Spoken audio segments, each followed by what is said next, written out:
우리 먼저 오늘 본문의 말씀을 봉독하겠습니다. 누가복음 12장 49절부터 50절 말씀까지 두 절만 합독하시죠. 자, 우리 같이 시작. 내가 불을 땅에 던지러 왔노니 이 불이 이미 붙었으면 내가 무엇을 원하리요? 나는 받을 세대가 있으니 그것이 이루어지기까지 나의 답답함이 어떠하겠느냐. 아멘. 자, 이 땅의 그리스도인들을 이렇게 분류를 해볼 수 있어요. 흔히 하는 말로 제자냐 무리냐 그런 분류하잖아요. 제자와 무리를 분리합니다. 교인과 성도를 분리한다 이 말이에요. 진짜와 가짜로도 분리할 수 있어요. 거듭난 자와 거듭나지 못한 그리스도인으로도 분리할 수 있습니다. 예. 근데 오늘은 제가 이렇게 분리를 해보고 싶어요. 불을 가진 자와 불이 없는 자가 있다. 예. 이 땅의 성도들 중에 불을 가진 자가 있고 불이 없는 자가 있다. 여러분 불이 있습니까? 네. 이 제단에는 불이 있겠죠, 당연히. 근데 이 제단에 임한 불이 여러분의 심장에 있어야 한다는 거예요. 네. 그거는 남녀노소의 문제가 아니에요. 신앙의 연륜의 문제가 아니에요. 직분의 문제가 아니에요. 저는 완전 불신자 집에서 예수를 믿었습니다. 그래서 세상의 가치관에 찌들었고 그래서 제 스스로 저를 소개할 때 영적 박토에서 태어났다. 저는 그렇게 표현합니다. 아주 가난한 집 7남매 막내 아들로 태어나서 교회는 성당이나 절간이나 똑같다. 그래서 교회 헌금하면 목사가 나는 다 가져간 줄 알았어요. 그 장로님들이 월급 받는 줄 알았어요. 그렇게 무지했던 제가 철저히 기독교 신앙을 배격하고 교회를 터부시하고 싫어했던 제가 친구들 22명의 기도로 꼬꾸라져 가지고 예수를 믿고 6개월을 종교 생활을 했습니다. 6개월을. 그러니까 오늘 나온 여러분은 뭐 종교 생활하는 수준은 아니겠지만 주일날은 있어요. 주일날. 저는 이 대나무 매듭처럼 흔히 전도 폭발 훈련에서 바울형이라고 그러는데 이렇게 믿지 않을 때가 있었고 어떤 계기를 통해서 예수님을 믿게 되었고 믿은 이후의 삶 이렇게 나는 이 대나무 매듭처럼 분명한 선을 갖고 있어요. 자랑도 아니고 부끄러운 것도 아니에요. 그냥 그랬다는 거예요. 그냥 그렇게 제가 예수를 믿어왔는데 저는 어릴 적부터 우리 아버님이 일찍 사업에 실패를 하고 식구들을 많이 두고 평생을 한량처럼 사셨기 때문에 항상 이 가난하고 그리고 평범한 행복을 못 찾아서 그냥 저녁이 되면 오손도손 가난해도 좋으니까 그래서 저는 농사집 아들이 그렇게 부러웠어요. 저녁이 되면 식구들이 모여가지고 평범하게 밥상을 차려놓고 밥을 먹을 수 있는 저희는 그런 구조도 안 됐어요. 제가 이제 집안에 그런 푸념을 하자는 게 아니라 그래서 저는 항상 제가 불행하다고 생각했어요. 불행하고 이렇게 평범한 행복도 얻지 못하는 그래서 나름대로 강하게 살았어요, 사실은. 그러니까 삐딱하니 살지는 않았어. 다행히. 타고난 성품이 그래서 그런지 신앙과 상관없이 나름대로 이렇게 그렇게 살았지만 예수 없는 그 삶이 얼마나 위험하겠습니까? 그러던 차에 주님이 저를 만나주셨고 저를 부르셨고 그렇게 됐는데 그 다음에 제 생각이 이제 바뀌기 시작한 거죠. 그건 뭐냐? 나는 불행한 것이 아니었구나. 불행하게 태어났지만 불행한 어린 시절을 보냈지만 결국은 하나님이 나를 사랑하고 계셨구나. 그걸 깨닫게 된 거예요. 언제 깨닫느냐? 교회 가서 깨닫는 게 아니에요. 종교 생활할 때는 깨닫지 못했어요. 1985년 여름에 저에게 불이 임했을 때 그리고 1년 후에 저는 하나님 앞에 내 삶을 드리기로 결단을 했고 이제 목사가 되기로 했습니다. 그때가 이제 고1 때인데 그 불은 지금도 저에게 있습니다. 물론 오락가락하죠. 즉 오르막과 내리막길이 있다 이 말이에요. 출렁거리고 살아가지만 결정적일 때는 나를 지탱하는 힘이 있습니다. 그것은 신학이 아닙니다. 그것은 제가 목사라고 하는 정체성이 아닙니다. 그것은 제가 사역자라고 하는 자존심이 아닙니다. 결정적일 때 나를 다시 원상태로 끌고 가는 거, 결정적일 때 하나님을 두려워하는 마음이 생기는 거, 결정적일 때 무릎 꿇게 만드는 거, 이게 자랑이 아니라고 그랬어요. 나도 모르게 그렇게 되는 거, 결코 예수 없이는 떠날 수 없는 삶이 된 것, 그것은 과연 무엇이냐? 그때 받은 불이 아직도 저에게 있기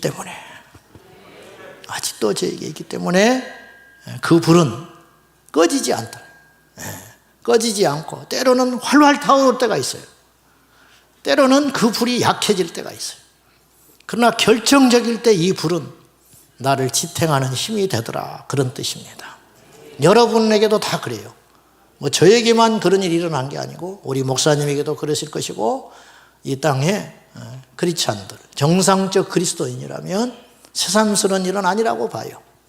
오늘 예수님이 본문에서 무슨 말을 하셨냐면 결국은 이거예요. 예수님의 간절한 소원이 하나 있다는 거예요. 내가 이것 때문에 이 땅에 왔다. 내가 이곳에 이걸 던지러 왔다. 그건 뭐냐? 불이라는 거예요. 불. 내가 불을 땅에 던지러 왔다. 그러니까 이 불이 이미 붙었다면 내가 무엇을 더 원하겠냐? 나는 소원이 없다. 이 불만 이 땅에 붙어져 있다면, 이 불만 너희들 안에 있다면 나는 더 이상 바랄 것이 없다. 이것이 다야. 도대체 이 불이 무엇이길래? 도대체 이 불은 얼마나 강한 것이길래? 도대체 이 불은 한 인생을, 이 세상을 어떻게 바꿀 수 있는 강력이기에 예수님이 이렇게까지 말씀하시냐 이 말이에요. 예수님의 말씀은 모두가 진리거든요. 진실이고 진리고 거짓이 없으시기 때문에 버릴 말씀이 하나도 없어요. 그런데 이거 있죠. 좀 불경스러운 말이지도 모르겠지만 거짓말과 진리를 섞어서 말을 하면 진리가 눈에 탁탁 띄고 그것이 강조점이 돼서 웬일로 네가 이런 소리를 하냐? 그런 생각이 들잖아. 근데 예수님은 온통 옳은 말씀, 진리 자체이시니까 버릴 것이 하나도 없는 말씀이기 때문에 의외로 제자들이 들을 때에 별로 강력하게 안 들릴 수도 있는 거예요. 이해되세요? 무슨 말인지? 근데 예수님의 사도복음서의 말씀 중에 몇 안 되는 강력한 말씀이라는 거예요. 내가 이것을 던지러 왔고, 이 불을 땅에 던지러 왔고, 이 불이 이미 너에게 붙었다면 내가 무엇을 더 원하고 바라겠느냐? 이렇게 강조하시고 말씀하신 대목들이 많지 않다, 이런 뜻이에요. 다 맞는 말씀이었기 때문에. 다시 돌아가서 이 불은 무엇이냐는 거예요. 우리가 불 받았냐 뭐 이런 표현 하잖아요. 또 성령의 불 이렇게 말하죠.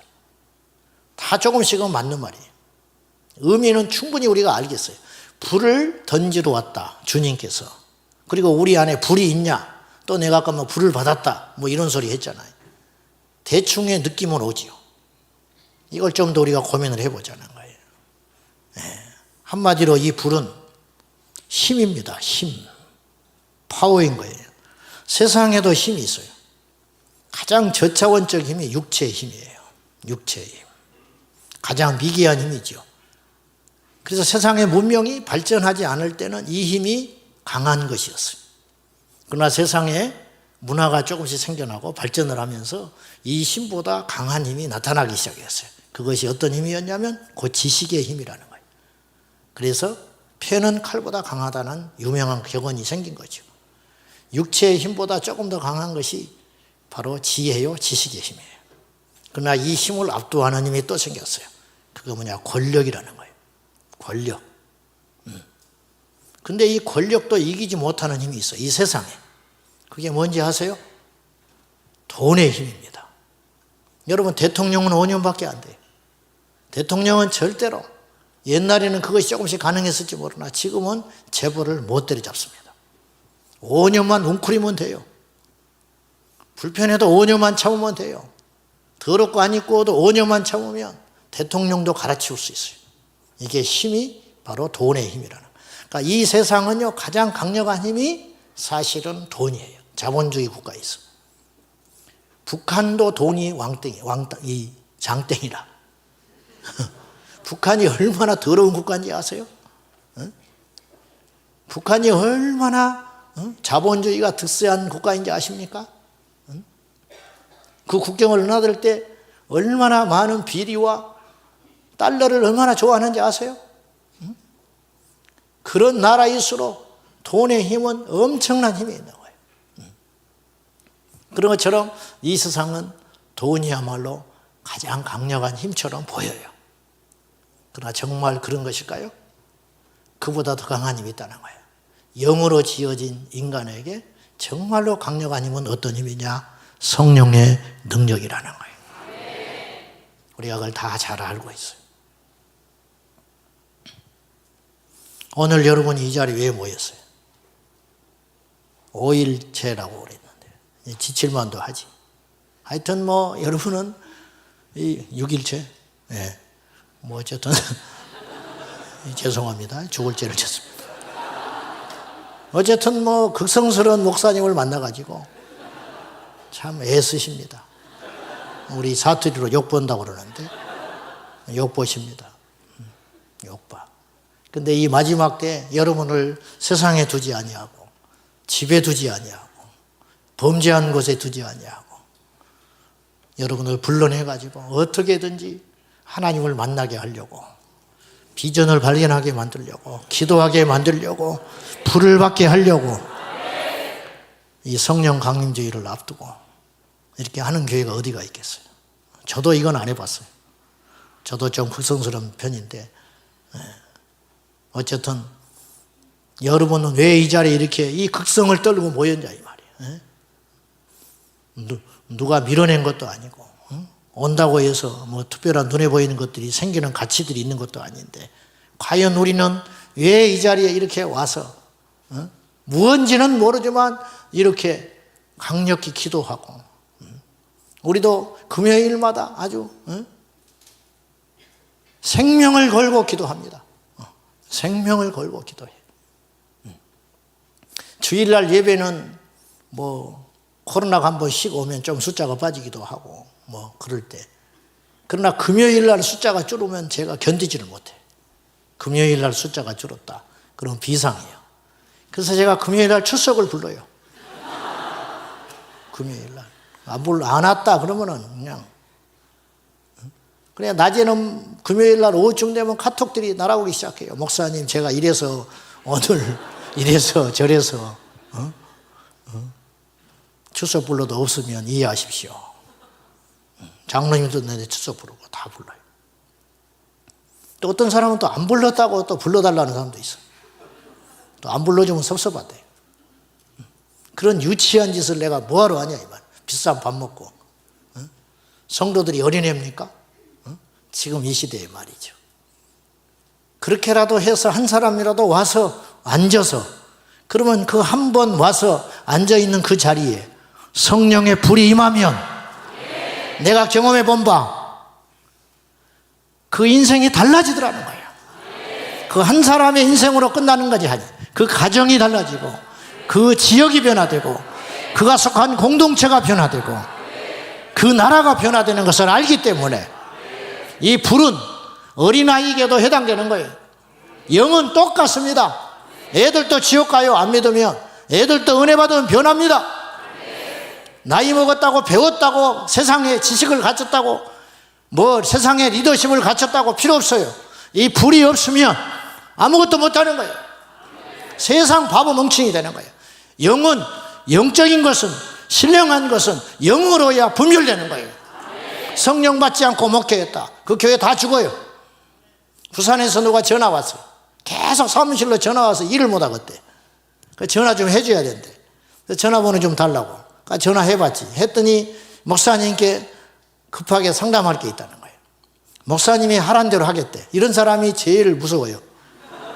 이런 사람이 제일 대책이 안 서. 내가 어떻게 본 적도 없는 그 사람한테 내가 하란 대로 하겠다는 거예요. 도대체 뭐냐 그랬더니 자기 아들이 30 중반이 다 돼가는데 세상에서 이것도 안 되고 저것도 안 되고 되는 일이 없다는 거예요. 근데 가만히 자기가 기도하고 생각해 보니까 어릴 적에 서원을 했다는 거예요. 왜 아들은 그런 생각도 없는데 마음대로 바쳐가지고. 그래서 이게 하나님께 드려진 아들이라서 이렇게 되는 일이 없는 것 같으니 어떻게 하면 좋겠습니까? 지금이라도 주의 종의 길을 걸어가야 되느냐, 이걸 나한테 물어보는 거예요. 그걸 왜 나한테 물어봐? 하나님께 물어보지. 제가 그래서 대뜸 불을 받았냐 그랬어. 내가 첫마디가 불을 받았냐 그랬더니 그 어머니 왈 좀 기가 꺾였어. 교회는 다닙니다. 내가 지금 교회 다닌 걸 물어봤어요? 불이 있냐고 물어봤지? 제가 무슨 답변인지 이해했죠. 그래서 내가 0.5초도 안 기다리고 내 입에서 안 됩니다 그랬어. 보내지 마라. 왜냐하면 셋을 죽여. 첫째 본인이 죽어. 불 안 받고 무슨 목회를 하고 사역을 하냐. 본인이 죽어. 얼마나 중노동이겠냐. 얼마나 죽겠냐. 자기 힘으로 한다는 것이. 두 번째 가족이 죽어. 세 번째 목회가 될지 안 될지도 모르지만 만약에 된다 해도 그 성도들 다 죽이는 거야. 그 죄값을 어떻게 받으려고. 하지 마라. 아무 소리 못하고 예 하고 전화 끊었어. 나는 대답을 잘했다고 봐요. 지금이라도 혹시 이런 질문 가지고 할 사람을 대비해서 내가 말해놓는 것인데 그런 질문 하지 말라고. 내 집은, 내 답은 한결같아. 나는 뭐 아무 힘도 없고 자격도 없지만 나는 그렇게 생각해요.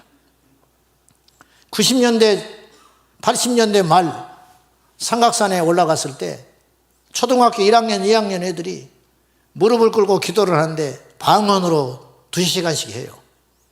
걔들 지금 뭐가 돼도 됐을 거야. 초등학교 1, 2학년이 엄마 따라와서 무릎을 꿇고 산에서 방언 기도는 얼마나 그 소리가 기가 막힌 소리죠. 천상의 언어가 나오는 것이지. 초등학교 1학년 2학년도 불 받아가지고 은혜 받아가지고 방언하는 그 방언을 장로가 돼가지고도 못해. 응? 장로가 돼가지고 손들고 찬송도 못해. 아멘이 안 나와 입에서. 남들은 다 입 벌려서 찬송하고 뒤집어지고 손들고 난리인데 눈 뜨고 기우기우 쳐다보고 자빠졌어. 불이 없으니까. 억지로 되냐 이 말이에요. 억지로. 돌아가신 신현균 목사님이 우리 학교 다닐 때 체풀 때 오셨어요. 교단이 다른데 이제 거목이라 부르신 거예요. 키가 자그마하니 불독처럼 생겼어요. 목이 붙었어. 아니 처음 뵀는데 그때 처음이자 마지막으로 뵌 거예요. 그분이 부흥회 하듯이 와가지고 펄쩍펄쩍 튀면서 찬송하면서 막 이렇게 한 거예요. 근데 이분이 당황하셨어. 왜냐 신학생들이 한 명도 안 따라 입으린 거야. 이 건방진 것들이. 나도 그 자리에 있었죠. 그런 강사가 한 분도 없었어. 지금까지. 어디 신학교 와서 펄쩍 뛰면서 부흥회를 해. 그러나 우리의 구경하던 그 모습은 나중에 통곡으로 바뀌었어요. 근데 이분이 간증한 것 중에 내 기억나는 간증이 있어. 이분이 신학을 할 때 공부를 제법 했대요. 근데 자기 친구 중에 맨날 산에 가서 엎드려 있는 놈이 있었대. 겨우 졸업을 했대. 그래가지고는 이제 교회를 단독 목회를 나갔는데 자기는 목회가 될 줄 알았대. 자기도 그렇고 자기 주변에서도 기대를 많이 했다는 거야. 왜냐 나름 야무지고 똑똑하다고 했으니까. 죽기 살기로 해도 교회가 안 돼. 뭐 개척해놓고 죽을 것 같아.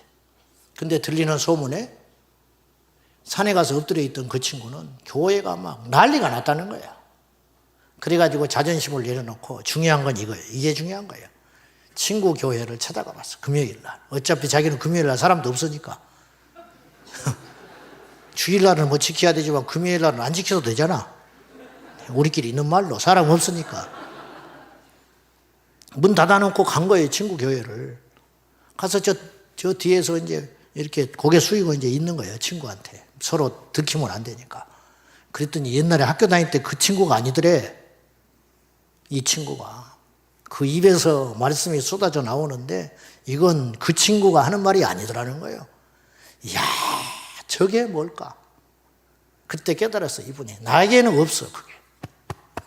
근데 저 앞에 있는 저 친구에게는 자기한테 없는 게 있는 거야. 물론 그 친구에게 없는 것도 자기한테 있었지요. 그러나 자기한테 가진 이것은 쓸모가 없는 거예요, 지금 이 시점에. 그러나 나에게 없는 저 친구에게 있는데 그것은 자기한테 꼭 필요한 것이라는 걸 무엇인지는 모르지만 이 신정균 목사님이 거기서 그걸 깨달은 거예요. 그리고 기도하는 시간에 앞에 가서 무릎을 딱 꿇었어요. 그때 이분이 기도를 해주려다가 친구가 와서 무릎을 딱 꿇고 있으니까 당황하면서 기도를 안 해주는 거예요. 그렇잖아요. 친구한테 해주기가 쉽지 않지. 그때 신정균 목사님이 무릎을 꿇고 부탁을 했어요. 나를 좀 살려주라. 나를 살려주라. 지나가는 그 친구 목사의 손을 확 붙잡고 자기 이마에다가 기도를 억지로 받는 순간에 신경은 목사님이 그날 밤에 불이 임해버렸어요. 그때부터 이분이 목회사에게 달라진 거예요. 그때부터. 그리고 그분이 우리한테 금가락지 하나를 보여줬어요. 누런 금가락지를 보여주면서 이것이 성결교회 뒤에 부흥사였던 이성봉 목사님이라고 계셔요. 그분이 한때 조영기 목사님하고 자웅을 겨뤘던 분이에요. 엄청난 분이 있었어요. 성결교회 뒤에 부흥사. 이분한테서 이걸 받았다는 거예요, 자기가. 근데 이걸 줄 사람이 없대, 자기가 지금. 이걸 줄 사람이 없다는 거예요. 저는 이걸 줄 사람이 없다는 그 말 속에 저는 우리를 보고 욕하는 걸로 생각했어요. 너희들 중에도 줄 사람이 없다는 거예요. 그 당시 젊은 사역자들이 얼마나 많아요. 전국적으로. 그때만 해도 신학생님 많았어요. 미달은 택도 없었어요. 지금은 미달되고 난리가 났지만 신학을 준비 중이고 신학을 하고 있고 신학을 마친 젊은 종들이 수두룩했는데 이걸 줄 사람이 없다는 거예요. 그분 자식들도 목회라고 있었어요. 자식이라고 줄 수 있는 게 아니에요. 엘리야에게 임하였던 영감이 엘리사에게 전달되듯이 이게 줄 사람이 없다고. 누구한테 훗날에 주시고 가셨는지 아니면 돌아가셨는지 모르지만 우리가요 지금 세상이 지금 발전하고 교회도 매끈매끈해졌어요. 교회도. 요새는 성경책도 필요가 없어. 요새는. 그런다고 안 들고 오기만 해봐. 제가 우리 교회에서 강조하는 게 세 가지가 있어요. 첫째, 예배 시간에 늦지 마라. 그래서 요새는 문 닫아버려요. 시간 되면. 바깥 슬피 울며 이를 갈고 있어라. 그러니까 영상예배실로 올라가야 돼. 문 닫아버려. 그러니까 이제 안 늦더만. 눈썹 날리고 튀어오지. 예배 시간에 늦지 마라. 왜? 지금 지구 한편의 어느 쪽에서는 이 한 번의 예배를 위해서 생명을 거는 사람이 있어요. 이 한 번의 예배를 위해서 생명을 거는 사람이 있다고. 근데 예배 시간에 늦어? 둘째, 성경책을 꼭 갖고 와라. 왜 성경책이 천지인데 안 갖고 와? 어떤 바보는 교회를 다닌 지 6개월이 됐는데도 성경책을 안 샀어. 성경책이 아까워서 못 사는 거야. 어디 가서 식구들하고 밥 20, 30만 원씩 턱턱 주고 밥 먹고 다니면서 그런 거는 처먹고 다닌다고 그러는 거야. 성경책 3만 원, 4만 원짜리가 아까워서 못 사는 거예요. 그 핸드폰 이 짓을 하고 자빠졌어. 배터리 나가면 어떡할 거예요? 이거 망가져서 불 안 들어오면 어떡할 거예요? 찬송도 못 부를 판이에요, 지금. 내비게이션 없으면 길 못 찾아다니듯이. 머릿속에 든 것이 있어야지. 눈에만 있는 거예요, 지금 눈에만. 심장으로 들어와야 되는데. 성경책 갖고 와라. 시베리아 불꽃을 보면요. 그 주인공 형제가 독일계 부모로부터 신앙을 유산을 이어받고 폴란드에서 살았는데 소비에트 연방이 출범하면서 공산주의 국가가 돼가지고 하루아침에 기독교인이라 해가지고 시베리아로 유배를 갑니다.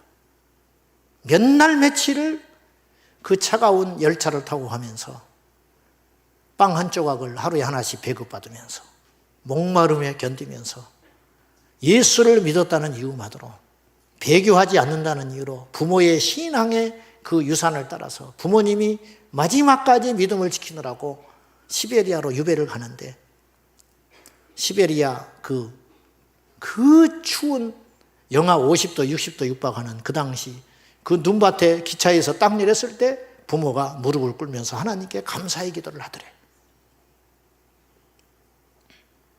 어쨌든 거기서도 신앙을 지키면서 견디다가 나중에 우여곡절 끝에 다시 이분은 이제 외곽으로 풀려나면서 부모는 거기서 순교하시고, 그러면서도 거기서 엄청난 기독교 공동체를 이루고 지하교회를 이루면서 순교하시고 돌아가시고, 이 로제 이 형제는 다시 풀려나가지고 조금 어느 정도 자유를 얻는 동시에 폴란드에서 성경을 유입을 했어요. 그리고 이 성경책을 그 시베리아에 있는 형제들한테 전해줄 사명을 자기가 받아요. 제비뽑기를 했는데 자기가 뽑혔어. 그리고 자기가 그쪽에 지리에 익히니까. 그래서 밤에는 걷고 낮에는 숨어 있다가 이렇게 경찰들을 피해서 성경책을 등에다 메고 시베리아 형제들한테 성경책을 전해주러 가는 거예요. 그래가지고 그들을 모아놓고, 그 중에는 간첩이 있을 수 있으니까 성경책을 바로 들이대지를 못하고 어느 모처에 숨겨놓고 동태 파악을 한 다음에 이 중에 간첩이 없다는 걸 확인하고 몇 날 며칠 있다가 어디에서 다시 만나기로 하고, 그들이 나타났을 때 그들에게 성경책을 보여주니 그들 중에 어떤 이는 성경책을 품에 안고 울면서 자기는 이 성경에 대해서 듣기는 했지만 성경을 실제로 본 적이 없어서 이 성경책을 자기가 죽기 전에 품에 안게 해달라고 30년을 기도한 사람이 있었어요. 읽고 안 읽고의 문제가 아니라 성경 자체를 자기가 만져보고 죽기를 위해서 30년을 기도한 사람이 있었더래. 그 자리에서 울더라는 거예요. 그런 사람 앞에 우리가 성경책을 안 갖고 다니면 되겠냐 이거예요. 나는 구식이냐 신식이냐의 말을 하는 게 아니에요. 이 중심을 이야기하는 거예요. 내가 세 번째로 우리 식구들한테 이야기해요. 밥을 남기지 마라. 잔반을 남기지 마라. 근데 자꾸 남겨 요새. 그래 한 번은 반찬통을 없애버린 적이 있었어. 무조건 먹어야 돼. 가져가면 뱃속에 무조건 담아가야 돼. 요새 또 잔반이 나오기 시작하대. 왜 그러냐? 45초 만에 한 명씩 죽어가. 굶어서. 그 시베리아 불꽃 어제 형제는 시베리아에서 유배할 때 만복, 배가 포만감을 느낀 것을 15살 때 경험해봤대요. 18살 때 그는 단맛을 처음 봤대요. 세상에 단 것이 있다는 걸 몰랐대. 그런 사람들하고 우리는 천국 가면 같이 주님을 만나야 돼. 저는 풍요로운 것이 꼭 좋다고 생각하지 않아요. 저부터서. 등 따시고 배부르면 기도가 안 나와요. 그래서 의에 줄이고 목마른 자가 복이 있다 했어요. 심령이 가난한 자가 복이 있다 했어요. 애통하는 자가 복이 있다 했어요.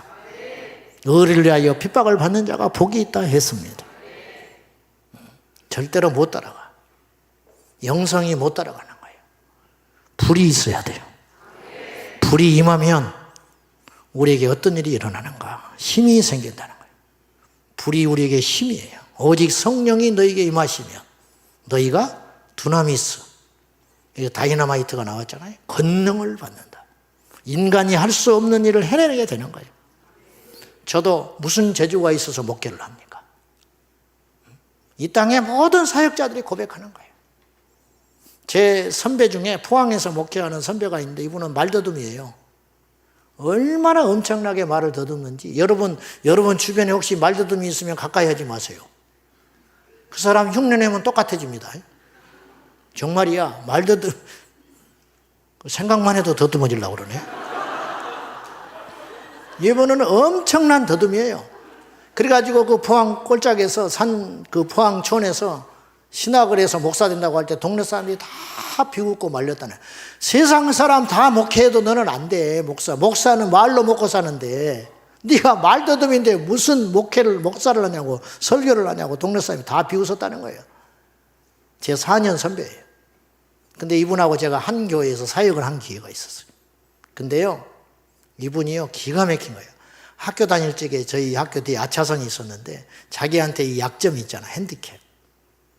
설교자가 말을 더듬는데 뭘 하겠어?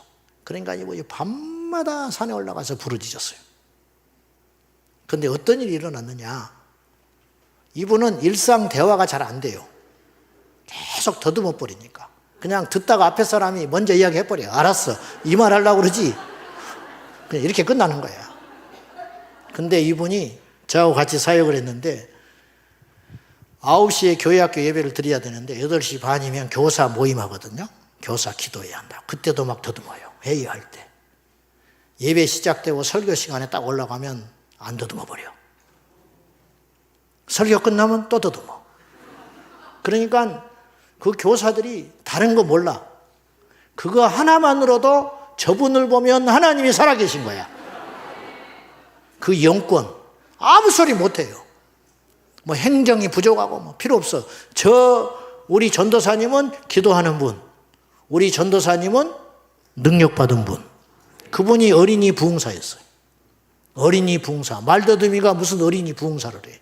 불이 임합니다. 불이 떨어져요. 우리가 예수 그리스도를 믿으면 뭘 잘 뗀다, 뭔가 힘없는 자가 힘을 얻는다, 그런 차원이 아니라 성령이 우리 안에 임하시면 우리에게서 하나님이 나타나기 시작한다는 거예요. 그 하나님이 하신 일이잖아. 영국의 스미스 워스 위글스 목사님은 글씨도 모르는 분이었어.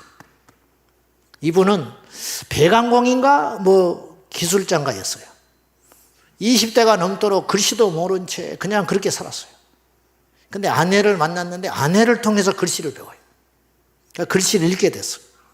그리고 예수를 믿고 뒤늦게 주의 종의 길을 걸어가기 시작했어요. 그러나 하나님의 능력이 그에게 임했어요. 그는 생전에 7명인가를 살려냈어요. 영혼이 완전히 떠난 자를 장례식에 가서 살려낸 적이 있었어. 그분 사모님도 살려냈어요. 사모님이 외부에 말씀을 전하러 갔다가 돌아가셔 버렸어요.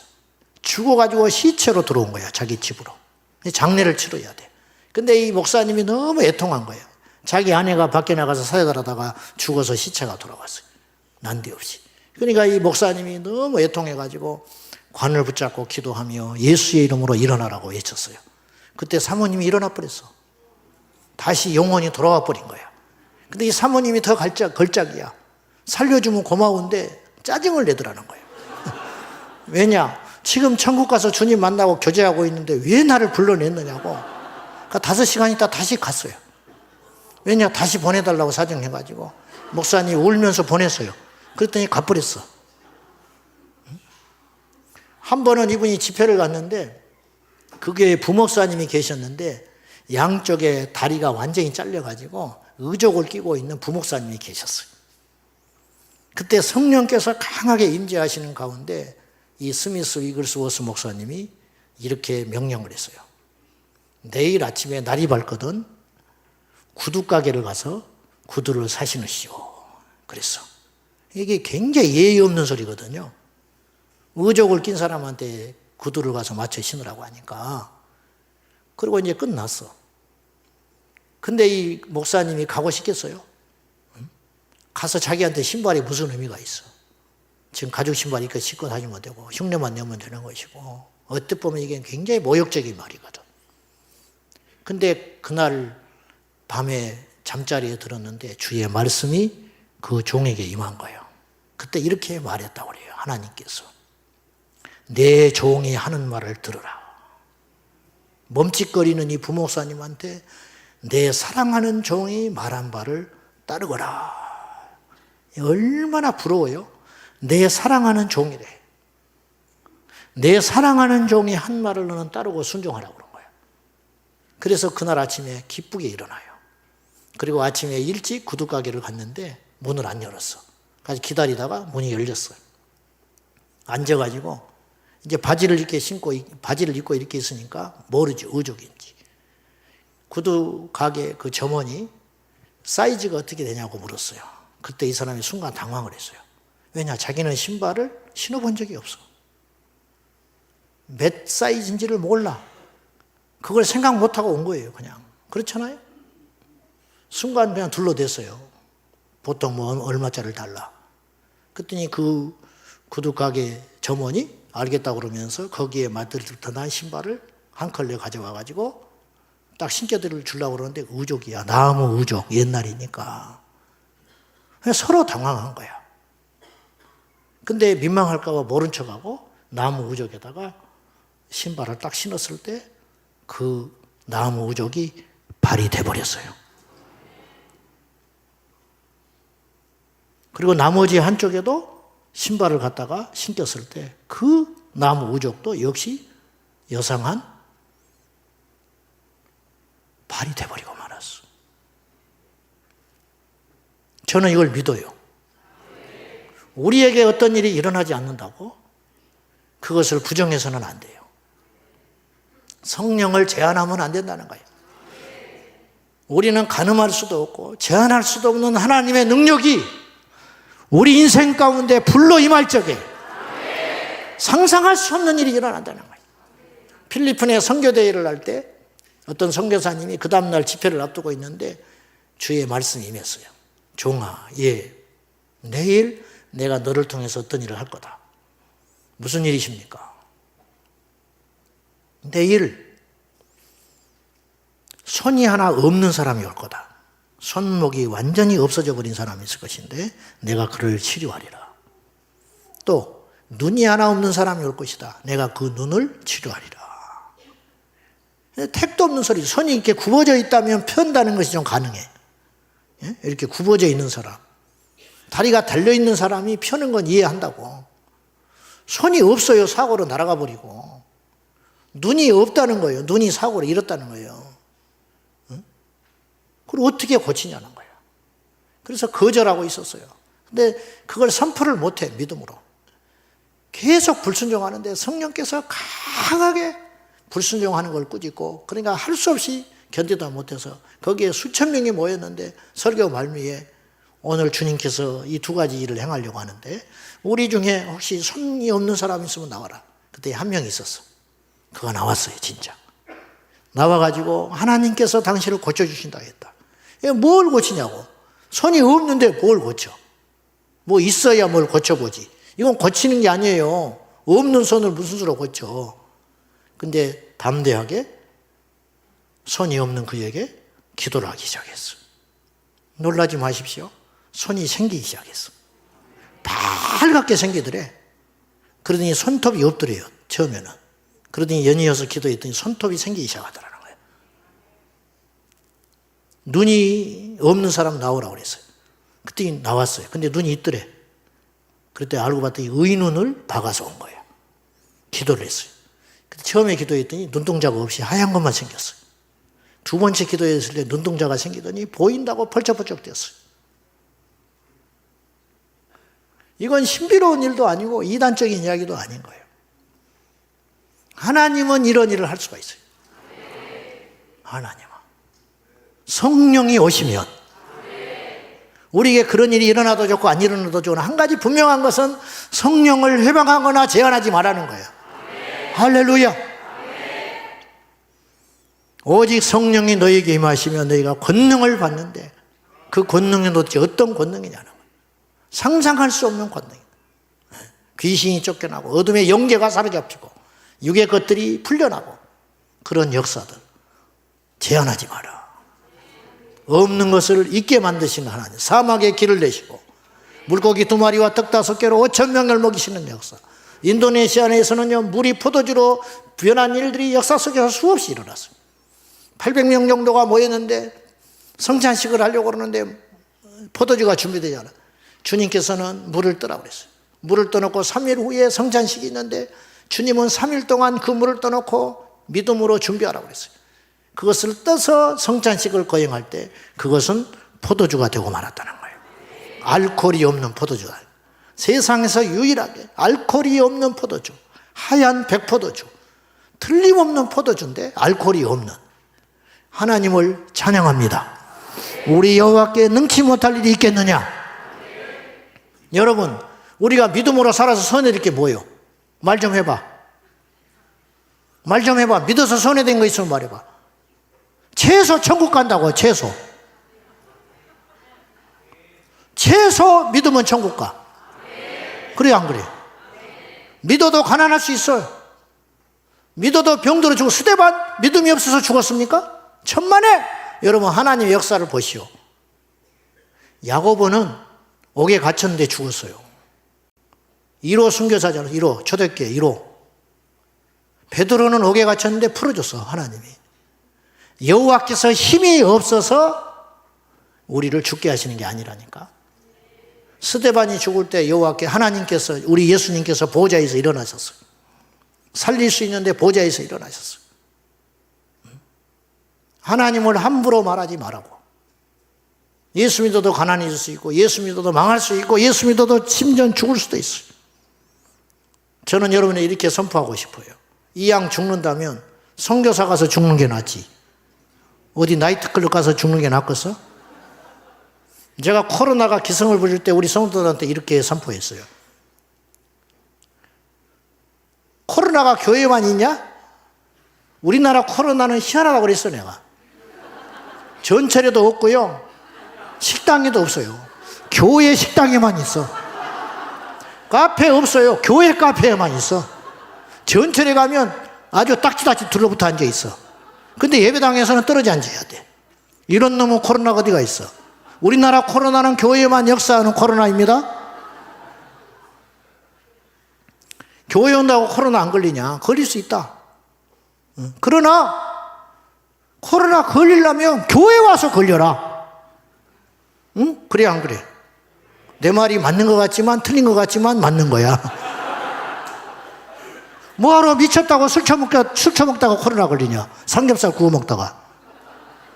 교회 와서 코로나 걸리는 게 낫지. 이 양 걸리려면 여러분 믿어서 손에 댈 게 뭐가 있어? 예배드려서 손에 댈 게 뭐 있어? 여러분 지금 이 시간에 밖에 있으면 뭐 이보다 가치 있는 거 하고 있을 것 같아요? 뭐 할 것 같아? 잘해요? 가족들하고 대화하고 있다고. 하나님과 만나는 게 낫지. 뭐 할 건데? 주일날 예배 안 오고 뭐 할 건데? 도대체. 그보다 가치 있는 일 있으면 이야기해보라 그래. 믿어서 손에 댈 게 뭐가 있냐고. 속고 있는 거예요 지금. 전 인류가 속고 있는 거예요. 하나님께 나오는 게 복이고 하나님을 가까이 하는 게 복이고 그게 낭비인 줄 아세요? 그게 가치 없는 일인 줄 아세요? 바보같이. 불을 받으면 우리 안에 확신이 생겨요. 여러분 공산주의에 미친 놈도 확신 가운데 자기 목숨을 내놓는 거예요. 사이비 이단에 미친 사람도 자기 전생애를 거는 거예요. 인간의 확신은 그 인생을 바꿔요. 눈동자가 달라져. 그것이 잘된 것이든지 제대로 된 것인지 잘못된 것인지. 공산주의로 전향한 미국 대학생이 약혼자에게 헤어지면서 편지를 다음과 같이 보냈어요. 우리 공산주의자들은 높은 희생률을 가지고 있다. 총에 맞으며 교수형에 처해지고 매를 맞고 형벌을 당하며 직장에서 해고되고 기타 모든 방법으로 어려움을 당할 수 있다. 우리 중 몇 %는 죽음을 당했고 투옥 중이다. 우리들은 사실상 가난 속에서 살고 있다. 앞으로도 가난하게 살 것이다. 우리들은 살아가는 최소한의 비용 외에는 모두 당에 반환해야 한다. 우리 공산주의자들은 여러 가지 영화를 보는 것이나 연주회에 참석하는 거나 혹은 고기를 먹고 좋은 집에 살거나 새 자동차 등을 위해 쓸 시간이나 돈이 없다. 우리들은 한마디로 공산주의에 미친 광신자들이다. 우리들의 유일한 사명은 오직 세계를 공산주의로 만드는 투쟁으로 지배되어 있다. 그래서 네가 이런 각오가 되어 있지 않으면 나는 너와 헤어질 수밖에 없다. 이렇게 말한 거예요. 지옥을 향하여 달려가는 확신도 그런 확신에 차 있다면 우리는 얼마나 복을 받았냐 이 말이에요. 감히 우리 같은 것들이 뭐라고 예수 그리스도를 위해서 세계 복음화를 위하여 열망을 품고 기껏 3세끼 해결하고 잘해서 존 파이퍼 목사님이 말한 것처럼 나이 먹어서 미국의 중산층이 제일 꿈꾸는 삶이 소라껍질 인생이다. 소라껍질. 미국의 중산층이 꿈꾸는 인생이 그거라는 거예요. 나이 먹어서 모든 것이 보장되고 연금 든든히 받고 두 노인네가 손을 잡고 해변을 거닐면서 소라껍질을 줍고 살다가 마칠래. 그렇게 호소했어요. 우리 그리스도인은 그렇게 살면 안 된다는 거예요. 우리에게 비전은 어디서 오는가? 성령이 임할 때. 제자들 봐요. 흐리멍텅하잖아. 세상에 예수님 내일 십자가에서 죽는 날인데 목요일 날 최후 만찬할 때 싸웠어요. 그 인간입니까 그게? 응? 우리도 그 정도는 아니야. 아무리 믿음이 없어도. 내일 예수님이 십자가에 달린다니까. 근데 오늘 저녁에 마지막 최후의 만찬할 적에 누가 크냐고 거기서도 싸웠어. 투닥투닥 하면서. 주님이 왕이 되면 누가 영의정 자리에 앉을 거냐고. 주님이 어떻겠어요? 그러나 주님은 염려하지 않았어요. 왜냐? 이들에게 성령이 오시면. 그래서 또 다른 보혜사, 바톤터치. 내가 실상을 말한다. 요한복음 16장에 주님이 그러셨어요. 내가 너희들이 몰라서 그러는데 내가 실상을 말해주마. 내가 가는 것이 너희들한테 유익하다. 제자들이 걱정이 돼 죽거든요. 걱정하지 마. 너희들이 몰라서 그렇지. 내가 떠나는 것이 너희들한테 더 유익이다. 왜? 내가 가면 또 다른 보혜사가 너희에게 와서 너희와 영원히 함께 할 것이라고 말씀했어요. 도대체 이건 어떻게 된 일이냐는 거예요. 그리고 실제로 그분의 약속대로 이루어졌고 2000년이 지난 이 시간까지 오순절날 마가의 다락방에 임하신 성령의 역사는 오늘 우리 가운데 임하고 있는 줄로 믿습니다. 우리가 뭐가 있어요? 그러나 성령이 임하실 적에 가난도 이기고 세계의 어떤 힘도 이기고 권력도 이기고 물질도 이기고 세상의 모든 지식을 파하는 하나님의 능력이 성령의 능력으로 말미암아 우리에게 임하게 되고 그 확신 가운데 거하게 되더라는 거죠. 예수 그리스도 안에 영생이 있고 이 땅이 전부가 아니고 죽어서 천국 간다는데 무엇이 두렵냐 이거예요. 무엇이 죽으냐. 팀 켈러 목사님이 얼마 전에 췌장암으로 돌아가셨어요. 73세의 나이로. 뉴욕에 왜 교회를 개척했는가? 뉴욕은 두 가지 이유 때문에 가장 악한 곳이다. 그리고 가장 발전된 곳이다. 이곳에 기독교가 깃발을 꽂지 않으면 소망이 없다. 이번 이런 확신 가운데 그 적진, 모두가 피하는 그 한복판에, 도시 한복판에 들어가서 5,000명을 목회했던 그 종이 돌아가셨는데 돌아가시기 전에 아버지께로 간다고 자기 아들 앞에서 유언을 하면서 나는 아버지께로 간다. 얼마나 멋진 유언을 했냐 이 말. 제가 그 임종을 목회를 꽤 했음에도 불구하고 딱 한 번 봤어요. 죽은 다음에 가고 죽기 전에는 갔지만은. 근데 종종 이제 임종 예배 드린다고 오라고 그래. 근데 갔는데 기도를 해주고 왔는데 안 가. 그러면 왠지 기분이 안 좋아요. 어떨 때는 막 3번씩 불려갈 때가 있어. 근데 어느 날은 딱 기도하고 그럼 그 다음날 한 20분 있다 갔다 그래. 그러면 삼삼해 기분이. 근데 저희 장로님 어머니가 시골에 홀로 계셨는데 암이 걸리고 위중해가지고 이제 모시고 계시다가 이제 돌아가시기 직전에 임종 예배를 원해서 갔는데 내 눈앞에서 가셨어요. 그 어머니가. 영화에 볼 때는 막 거창하게 가잖아. 그런 거 아니에요. 그냥 가요. 그냥. 나간 숨이 안 들어오면 가는 거야. 근데 딱 그 어머니가 돌아가시자 장로님이 무릎을 꿇고 이렇게 외치더만요. 어머니, 나는 그렇게 멋진 말은 들어본 적이 없어. 어머니, 먼저 가 계세요. 저도 곧 갈 겁니다. 도대체 이 말은 어떻게 나오는 거냐는 거예요. 그 사랑하는 어머니가 죽었음에도 불구하고 그렇게 멋진 이별의 멘트를 알 수 있는 그 확신과 힘은 어디서 오는가? 어떤 왕이 그런 말을 하겠는가? 어떤 재벌 총수가 그렇게 말을 하겠는가? 그 확신은 성령께서 주시는 것이라는 거예요. 여러분 낙심하지 마세요. 지금 정신 승리하자는 게 아니에요. 그냥 그런 걸 좋게 보자, 긍정적인 마인드를 갖자 그렇게 말하는 게 아니에요. 확신한 거예요. 정확한 거예요. 틀림이 없는 거예요. 우리의 소망은 저 하늘에 있는 것입니다. 이 확신은 어디서부터 오는 것인가? 성령께서 주시는 확신이다.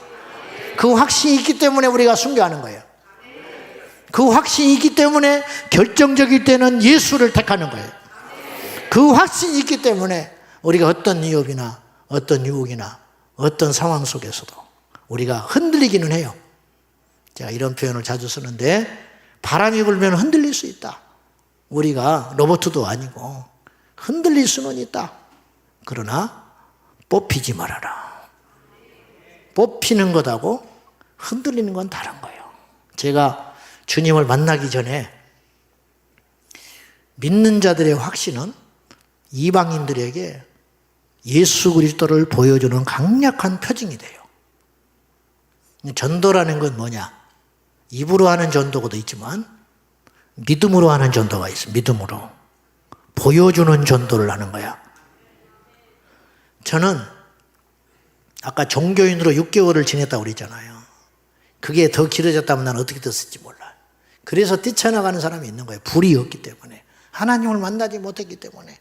교회 안에 수두룩해요. 수두룩해. 그런데 그러니까 한국교회가 이게 힘이 없는 거야.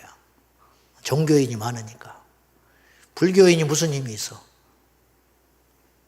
가톨릭 교인이 무슨 힘이 있어? 응? 교회 다니는 교인이 무슨 힘이 있어? 제자가 힘이 있는 것이지. 진짜가 힘이 있는 것이지. 성령 받은 사람이 힘이 있는 것이지. 안 그래요? 저는 예수님 만나기 전에 종교인으로 있을 때 어떤 분을 통해서 예수를 봤어요. 내가 만나지는 못했지만 봤어. 자기 장남이 서울에 가서 자수성가하고 성공했는데 어쨌든 교통사고로 죽었어. 예수 믿는. 딸 8에 아들 하나 뒀는데 그 기둥 같은 아들이 객지에 가서 그 모진 고생과 차별을 겪고 성공해가지고 먹고 살만해가지고 손주 2 데리고 자기 며느리하고 자기 아들 4애가 처음으로 자가용을 사가지고 강원도로 휴가 가다가 차가 뒤집어져가지고 현장에서 죽어버렸어. 손주 2 남겨놓고. 근데 그 나이 드신 집사님 노부부가 서울로 올라가서 장례를 치르고 제가 그때 방학 때라 새벽 기도를 나갔어요. 그 일이 일어났다는 걸 좁은 동네니까 우리가 들었거든요. 우리 친구 아버지이기 때문에.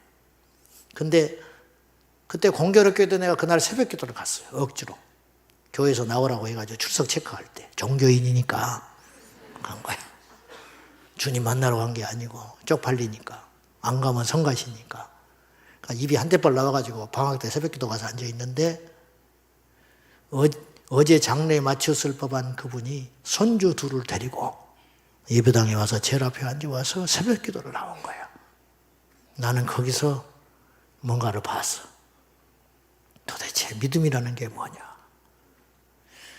제 기억에 그 부부는 한 번도 입 밖으로 절망과 한숨과 낙심을 제가 아는 한 보여준 적이 없었어요.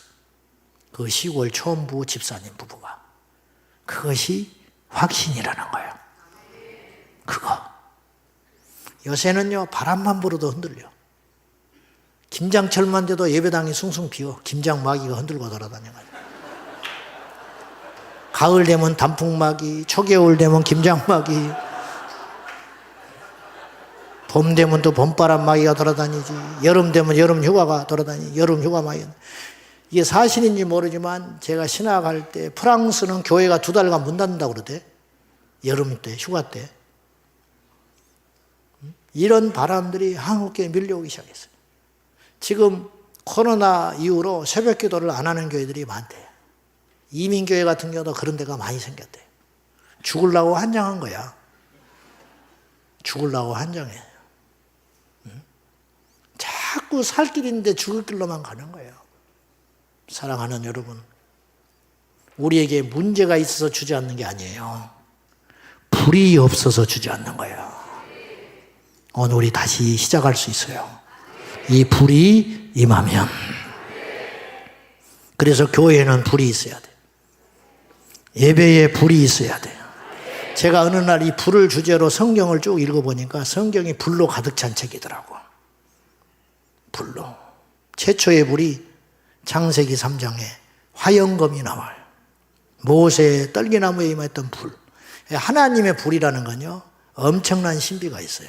보세요. 이 세상에 존재하는 모든 불은요, 열이 있어요. 열.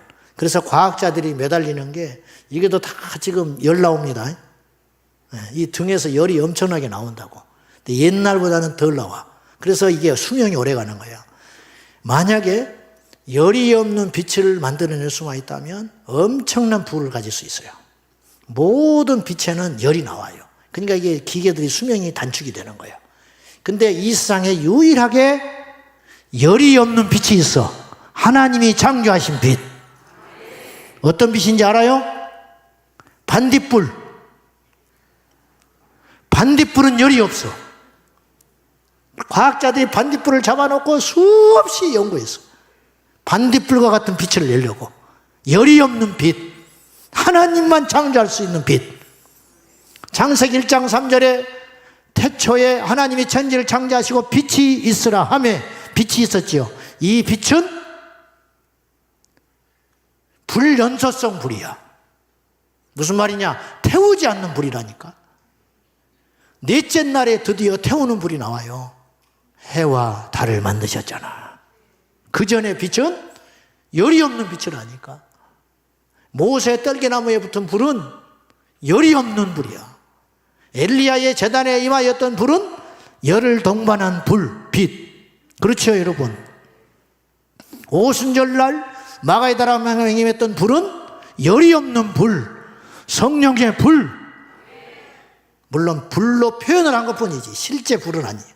표현할 길이 없으니까 바람이요 불로 표현을 하고, 불의 혀 같이라고 그랬어. 성경은 불로 가득 찬 이야기. 내가 너에게 불을 던지러 왔다. 이 불이 너에게 임하였다면, 붙었다면 내가 무엇을 더 원하겠냐? 김진홍 목사님이 불이 임하기 전에 이분이 목사였지만 활빈교회 개척해 놓고 이 빈민자의 편에 서서 인권운동을 했다고. 그러니까 감옥을 수시로 들어갔어요. 빨갱이로 몰려가지고. 그때 이분이 그 간증의 이야기 들어보면 감옥에 갇혔을 때 사상범이니까 한옥했어요. 박정희 독재 정권 때. 그래가지고 한겨울에 밖에 눈이 펄펄 내리는데 이불 그 담요 한 포 주고 창문도 없는데 새창살. 그 찬바람이 신신 밀려오니까 발, 손발이 다 얼어서 터졌어요. 동상에.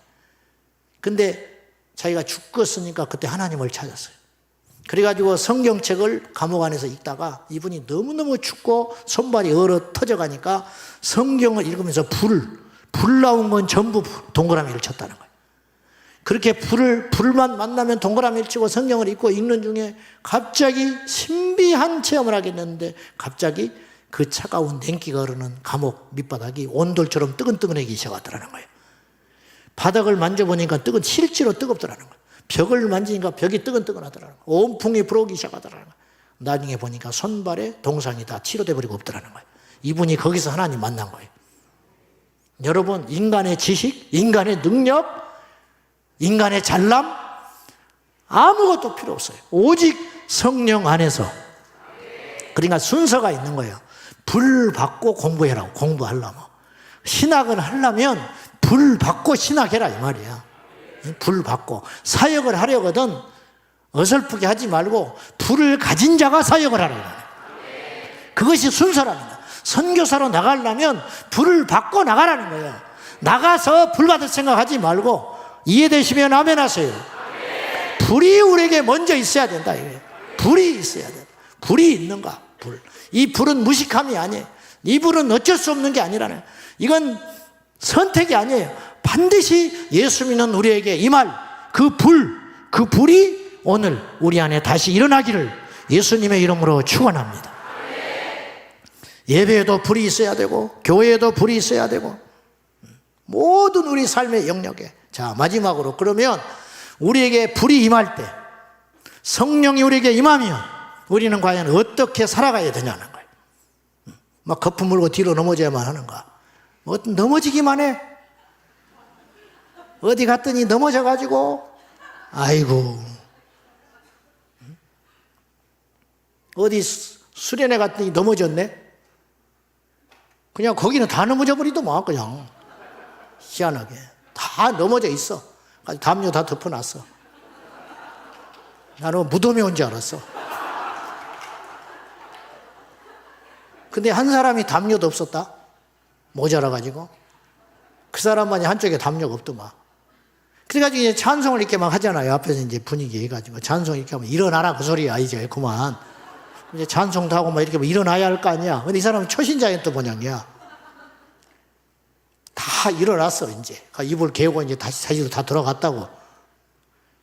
가지고 다 자기 자리에 앉아있고 이제 가운데만 텅 비어나 있거든. 뭐 사역한다고 이렇게 떨어지게 해가지고 의자에서 다 나오게 해가지고 막 기도를 하는 중에 다 넘어졌단 말이에요.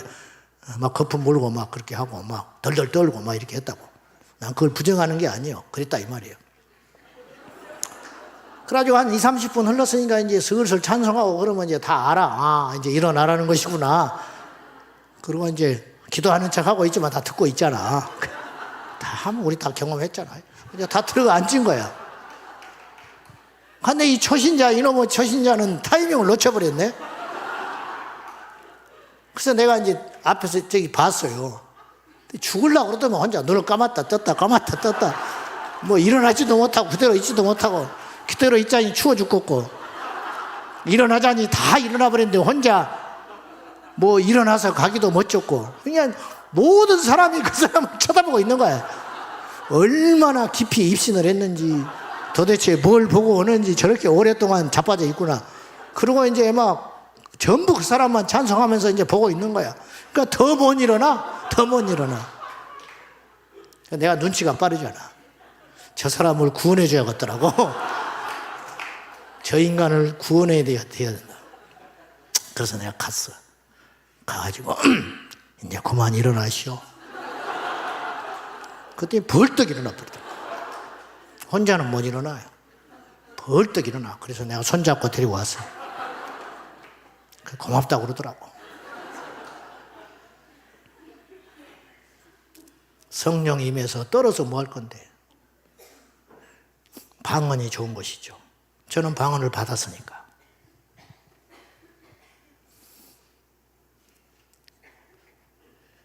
우리는 과연 성령 받아서 뭐 하겠냐. 이렇게 모여서 우리가 이 에너지를 가지고 뭘 할 거냐. 주님은 우리에게 말하셨어요. 최후의 지상 대명령이라고 하는 마태복음 28장 19절과 20절에 너희는 가라. 어디로 가라는 거예요? 응? 여기도 우리 교회에서 2명이나 왔어. 근데 품앗이를 해야 되는데 지난달에 한 사람 왔더라. 여기서 3주 전에. 또 궁금하지요? 다 그렇게 서로 돕고 사는 거예요. 가라. 어디로? 세상으로. 너희는 가라. 너희는 가서 모든 족속으로 제자를 삼아 아버지와 아들과 성령의 이름으로 세례를 주고. 저는 이 사회 변혁, 사회 구원, 이 사회 구원의 개념이 이 시대에는 좀 달라져야 한다고 생각해요. 예전에 노동운동, 가난한 이웃에 벗이 되고 우는 자들과 함께 울고 웃는 자들과 함께 즐거워하는 웃어주는 그런 사회운동에서 이제는 어떻게 해야 되냐. 세상의 시스템과 권력 구도를 바꾸는 적극적으로. 그래서 저는 우리 정치하는 크리스찬들에게 종종 이런 말을 해요. 목사 1000명보다 당신이 더 중요하다. 당신 하나가 더 중요하다. 덴마크는 지금부터 170년 전에 독일의 영토, 비옥한 영토 대부분을 뺏겨버리고 완전히 망하는 나라가 됐어요. 그러니까 술만 붙어있는 나라가 된 거야. 젊은이들은 꿈을 이뤘고 술과 도박에 인생을 탕진하고 있을 때 그룬투비 목사님은 3애를 외쳤어요. 첫째, 하나님 사랑. 두 번째, 이웃 사랑. 세 번째, 토지를 사랑하라. 목사인데. 그래 이분은 정치도 했어요. 스스로 정치인이 돼가지고 덴마크 기울어가는 덴마크를 바꾸기 시작했어요. 그래서 성인 교육을 하기 시작하고 성경에 기초한 재교육을 하면서 지금은 어떻게 됐냐. 덴마크가 세계 1위 낙농국가가 됐어요. 그것이 어떻게 돼서 일어나게 된 거냐. 한 사람 때문에. 그룬투비 목사님에 의해서. 우리가 노예 해방 그러면 링컨 대통령을 이야기하지만 그보다 훨씬 전에 원조가 있었어요. 18세기 영국의 일버퍼스 의원이었어요. 그 당시 영국은 국가 재정의 3분의 1이 노예 상인으로부터 거둬들이는 세금에 의존했다고 그래요. 대서양을 건너는 중에 인간 사냥을 해가지고 흑인 노예들을 데리고 오면서 이미 배에서 4분의 1이 죽어요. 물건처럼 쌓았어요. 대소변을 거기서 보게 만들었어요. 한 사람이라도 더 실어야 해요.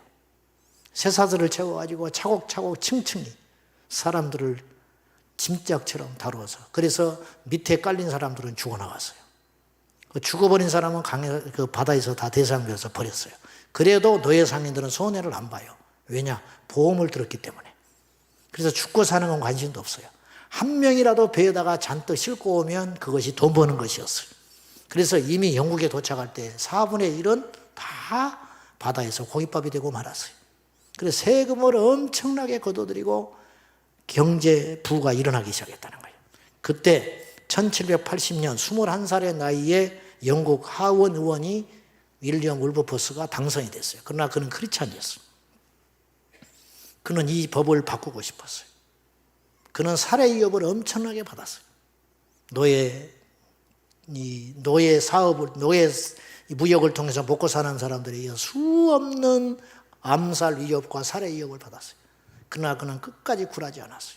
처음에는 콧방구도 안 끼던 분위기들이 바뀌기 시작했고, 그는 무려 의회에서 150번의 연설을 했어요. 노예 해방을 위해서.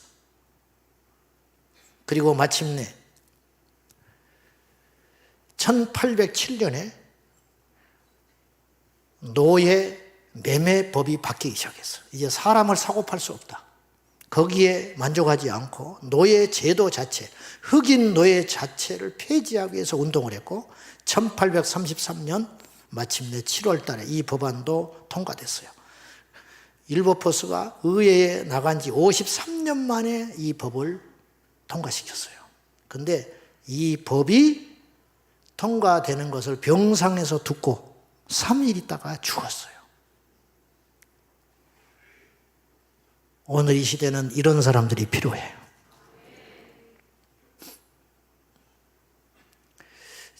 저는 본의 아니게 제가 그러려고 그런 건 절대 아닌데, 우리 교회를 이야기하면 차별금지법 반대하는 교회로 이야기를 해요. 그러나 제 사역의 10%도 아니에요. 저는 오직 예수주의자예요. 그리고 성경 지상주의자입니다. 그리고 교회주의자예요. 그래서 성경과 교회를 믿지 않거나 방해하는 세력은 제가 용납하지 않아요. 그래서 내가 이단은 너무너무 내가 아주 이를 갈고 싫어해요. 아주 작살 내버리라, 이단을. 우리 교회가, 제가 코로나 때 2년 전에 그 교회를 우리가 그 경매를 받은 이유도 그 옆에 하나님의 교회로 65억에 팔린 교회가 하나 있었어요. 제가 그것이 가슴 아파서 옮겨온 거거든요. 우리도 필요하기도 했지만. 우리 동네 가면 하나님 어머니를 믿는 그 또라이들이 가끔 있어요. 전도를 하고 있어요. 그럼 내가 일부러 가요.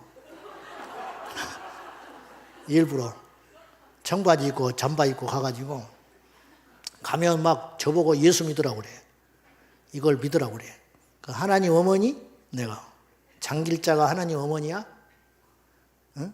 장길자가 하나님 어머니면 우리 어머니는 하나님 할머니다. 내가 그래버려요. 그러면 저리 도망가.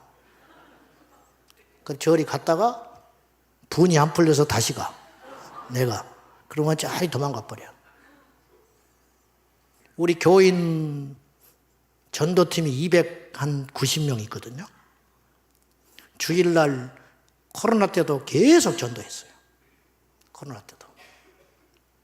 주일날 오후에 전철 옆에 가서 전도하는 팀이 있는데, 우리가 안 가면 여호와 증인들이 와서 전도를 해요. 그러니까 우리가 안 갈 수가 없어요. 가서 그 지역을 장악을 해야 돼요. 요게도 좋아. 가서 우리가 찬송하면 다 도망가 버려요.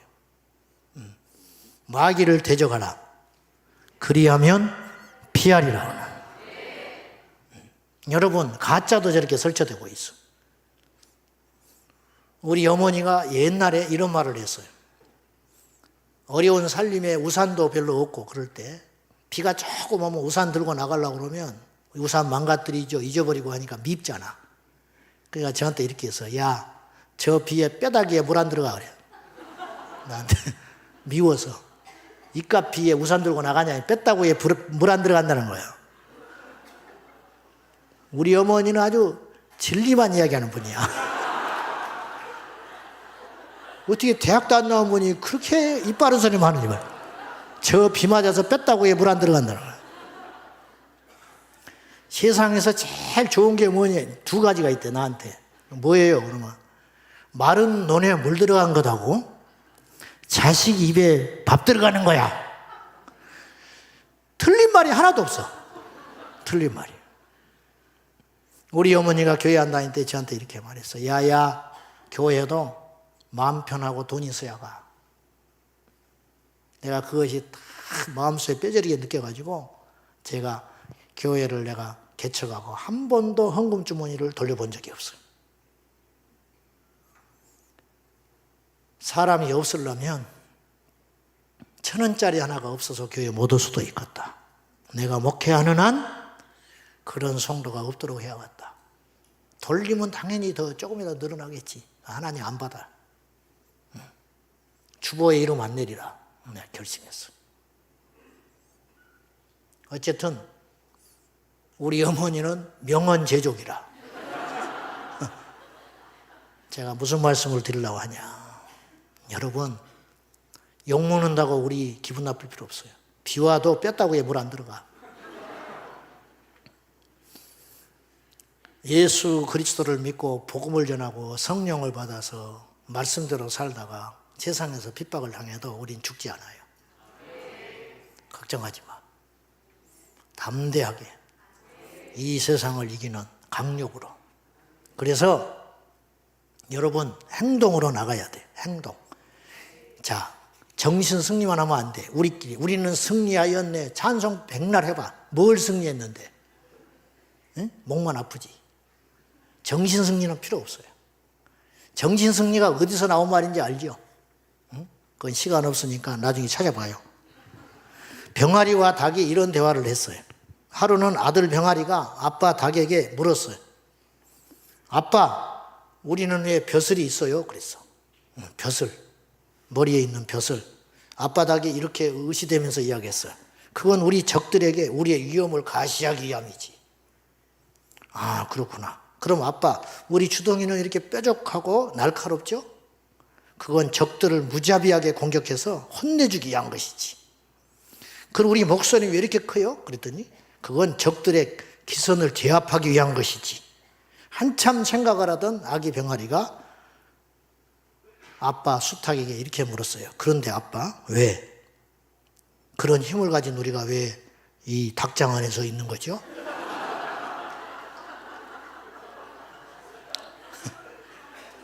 아무 소리 못했다는 거예요. 그렇게 목소리도 크고 그 벼슬로 적을 위압할 수 있고 날카로운 부리로 어떤 적도 쪼낼 수 있는 우리들이 지금 이 닭장, 조그만 닭장 안에서 뭐하고 자빠졌냐는 거예요. 의미 없어요. 우리가 왜 모였습니까? 불 받아서 뭐 하렵니까? 김중곤 목사님은 돌아가시기 전에 생전에 이런 말을 하셨어요. 마귀는 이 땅의 그리스도인들이 아스팔트에 나가지 말고 예배당 안에만 갇혀있기를 원한다. 기가 막힌 말 아니요? 너희는 가서 성령 받았으면 교회에서만 있지 말고 성령 받았으면 나가라. 나가서 세상을 바꾸라는 거예요. 초대교회처럼. 직장을 바꾸고 일터를 바꾸고 도망다니지 말고 안 믿는 사람이라고 마귀라고 표현하지 말고 시가집에도 가고 안 믿는 집안의 대수사에도 찾아가서 그리스도의 빛과 소금이 되어서 세상을 바꾸는 변혁의 주체가 되라고. 그룬트비 목사님처럼 목회만 하지 말고 세상을 바꾸라. 윌버포스처럼 교회 집사가 아니라 의회를 바꾸고 영국을 바꾸고 세상을 바꾸는 존재가 되라고. 성령 받았으면, 불을 받았으면 이 불을 가지고 세상을 바꾸라. 앉아가지고 누워만 있지 말고 뒤로 벌렁벌렁 넘어지지만 말고 덜덜덜 떨고만 있지 말고 나가라.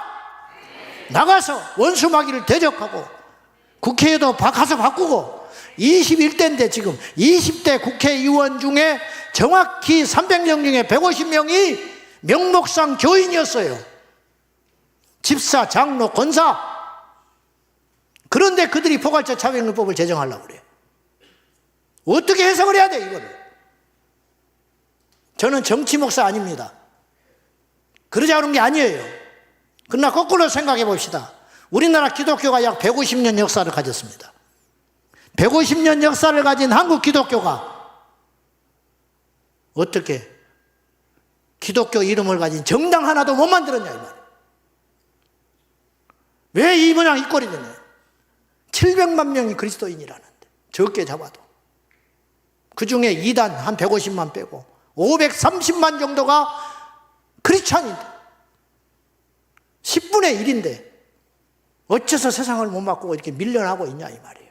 왜? 세상에 가서 능력 있는 제자의 삶을 살지 못해서 그렇다는 거예요. 세상으로 가세요. 가서 외치세요. 아닌 건 아니라고. 이슬람이 들어오면 안 됩니다. 포괄적 차별금법 통과되면 안 돼요. 서구 사회를 보고도 지금 가만히 있습니까? 어떻게 되겠지? 그렇지. 에스더에게 주께서, 모르드게가 말했어요. 전령을 통해서. 너 가만히 있어. 그러면 우리는 다른 데로 말미암아 구원받아. 그러나 너와 네 집은 망할 거다. 하나님이 지켜주시죠. 그러나 잠자고 침묵하는 자들에게 주님은 책임을 물을 거라고. 절대로 가만히 있지 말고 이 나라 이 민족과 이 땅의 교회와 특별히 우리 다음 세대들을 위해서 깨어서 일어날 때가 됐습니다. 우리 모두 불 받고 성령 받아서 이 엄청난 에너지, 얼마나 엄청난 에너지입니까? 이 에너지를 가지고 교회에만 있지 말고 가정예배만 드리지 말고 기도만 쫓아다니지 말고 세상에 나가서 여러분의 삶의 정황을 바꾸는, 정치하는 사람도 나오시고 학교에도 나가시고 애들 교과서도 바꾸시고 세상의 법도 바꾸고 죽은 호랑이가 되지 말고 종이 호랑이가 되지 말고 우리 모두 불받아서 이 세상을 바꾸는 변혁의 주체로 성령의 사람으로 쓰임받는 저와 여러분이 될 수 있기를 예수님의 이름으로 축원합니다. 우리 크로스처치 우리 성도 여러분 함께 합시다. 차별금지법 반대하십시오. 집회가 있으면 나오라고. 좀 나와. 기도해야지. 근데 기도도 하고 나오라니까. 나와서 기도해. 나와서 외치고 기도하고 우리 자녀들을 지켜서. 할렐루야. 기도하겠습니다.